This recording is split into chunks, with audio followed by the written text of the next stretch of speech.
Depuis 5 ans, Ghislaine Audebert est touchée par l'allergie alimentaire, des plaques rouges sur tout le corps, une partie du visage qui enfle, un œdème de Quick, autant de symptômes qu'elle risque si elle rentre en contact avec l'ingrédient allergène. Je crains la figue, tout simplement. C'est ma bête noire, en fait. Et un jour, j'ai mangé une figue fraîche. Et peu de temps après, peut-être 5 minutes après, j'ai senti que ça me chauffait dans la gorge.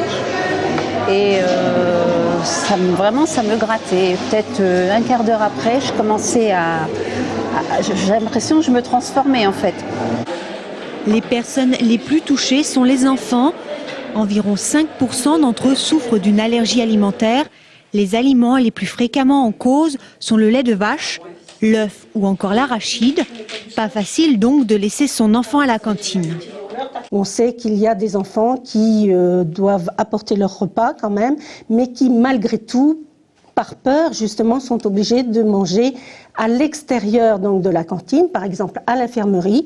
Et il arrive que des enfants soient tout seuls ou alors à une table tout seuls pendant la restauration scolaire. Et ce qui fait que ça crée quelquefois des problèmes psychologiques à certains enfants d'être relégués toujours comme ça à part. Pour déceler l'aliment allergène, un test cutané est effectué sur le bras.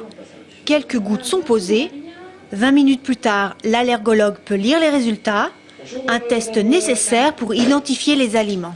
Quand on suspecte et qu'on se dit tiens c'est bizarre, je réagis avec cet aliment-là, on ne va pas aller s'amuser à reprendre l'allergène soi-même dans sa maison à 22 h le soir et faire une très grosse réaction qui parfois peut être fatale.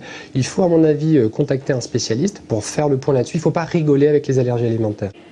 L'allergie alimentaire est l'une des allergies les plus graves. Plus de 2 millions de personnes sont touchées en France. Le nombre d'allergies alimentaires a doublé en 5 ans.